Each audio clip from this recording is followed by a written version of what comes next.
Hello guys, so I am in Warren cosplay from Don't Hug Me, I'm Scared, and today I will be reading some fan fictions in character. I do not personally simp for Warren.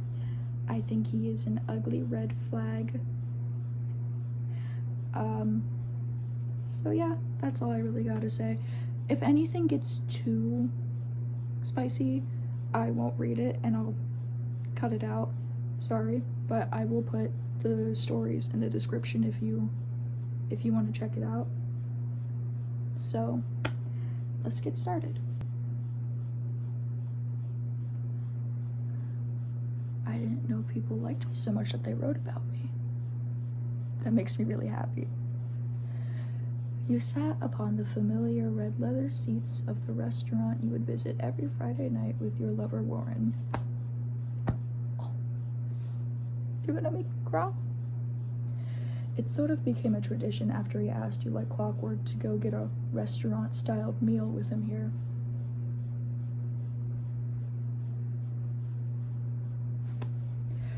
You two had met at work at a company which went by the name Okay, Stop.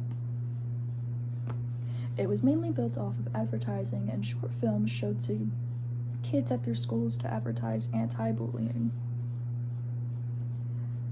He was labeled as some kind of creep or weirdo in the workplace, and most people told you to steer clear of him.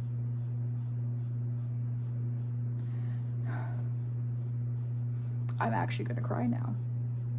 But you couldn't help but show a bit of sympathy for the man. Under his disgusting looks and tumor-like features, he seemed like an okay person.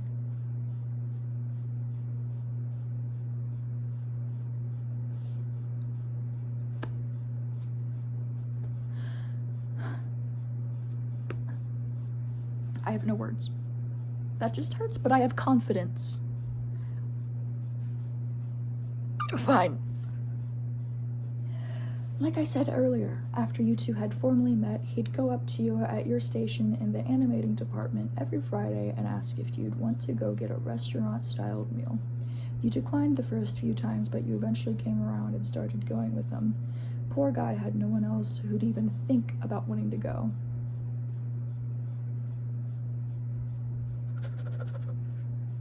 So, like the good person you were, you started going out with him.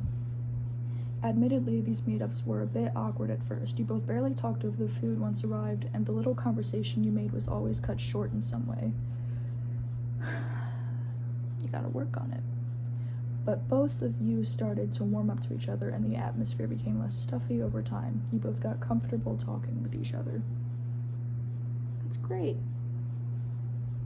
And that way, you started dating.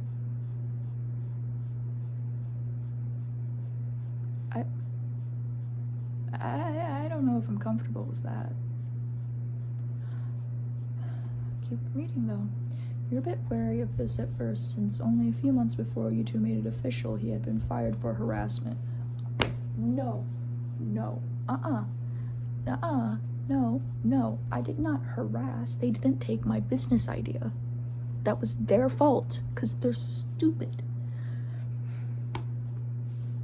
It's okay. I'm fine. But you still believed he was a good person, so you persisted. After you started to date him, he I'm gonna be honest, I never learned how to read. He practically clung onto your hip like some sort of leech. Excuse me, I'm an eagle.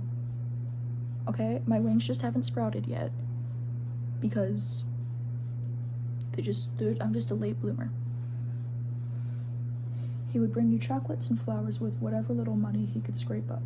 He would visit you at your house on most days after your work shift was over, and you two still kept the tradition of going to this one restaurant every Friday. And so that leads us to where we are now. He stared at you adoringly from across the table, his elbow propped up on the table, supporting his head, which rested upon his curled up hand. You looked up at the waiter, to whom you repeated your usual order to.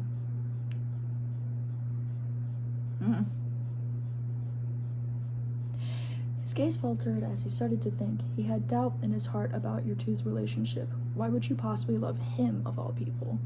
That is a little weird. Red flag, if I'm gonna be honest. Nope, but it's great. It's great, though. He had been mocked, ridiculed, bullied for his looks. He looked like some infection-ridden tumor, for Christ's sake. If this story talks about my looks one more time, I'm clicking off. And you were beautiful. You were what everyone dreamed of having and being. You were perfect. How could you ever love him? Were you just faking it to make him feel better? A sinking feeling fell in his heart and sorrow filled his gaze, tears pricking at the edges of his eyes. He sniffled, wiping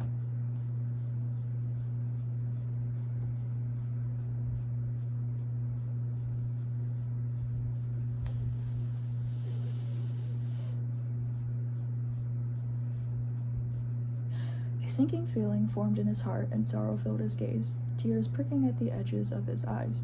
He sniffled, wiping the water from his eyes as the waiter finished writing down the order you gave him.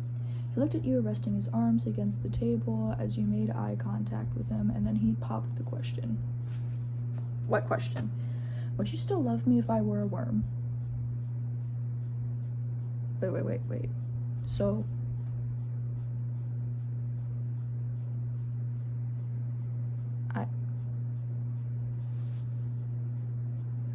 You were taken aback by his question, a million answers running through your mind as you thought of what to respond with. Well, it depends, you said uncertainly in your voice. Depends on what? Warren asked. You thought for a second before listing off everything you could think of in a moment. Am I also a worm, or is it just you? Can we still speak, communicate, something like that? Did you just randomly one day turn into a worm with our love and relationship already established, or were you always a worm? If you were always a worm, how did we somehow fall in love? He smiled softly, his doubt wavering as he heard you list off every variable to the scenario you could think of. The sinking feeling remained, though. He wasn't fully reassured. He wanted your full answer to this question. Only I'm a worm. We can't talk. I'm speaking right now. I randomly turned into a worm one day. We paused for a second, thinking, well, yes, I'd still love you, but it hurt me to know you're a worm. We could never be together again. I'd have to either set you free to find your own worm love and live your own worm life, or keep you held captive forever for sentimental value until you died a horrible worm death. That's sad. He chuckled at your response, immediately replying, if you kept me, what would you do with me? Well, I'd keep you in a big fish tank with nice greenery and a good view of the living room and the door I come in through every day after work. I'd make miniature versions of all your clothes to fit your warm body. I'd make sure I spare a few crumbs to put in your tank for every meal. I'd take care of you, let you outside, carry you around on walks.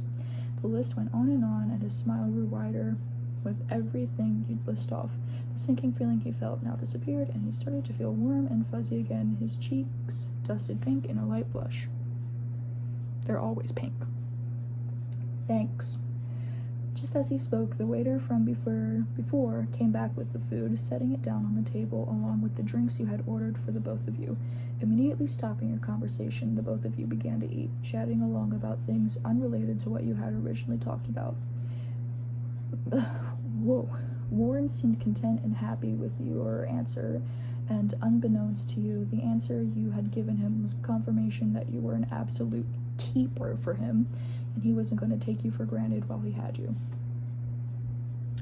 I guess it was sweet until it talked about my looks. That hurt. Of course, that's the only one I could find. So with that, this video's done. Sorry I missed a post, since my last post was 2 weeks ago, and I try to post once a week. I just lost motivation, to be honest. But yeah, that's it. Hope you enjoyed. This cosplay is supposed to be ugly, by the way, so don't bully me too hard.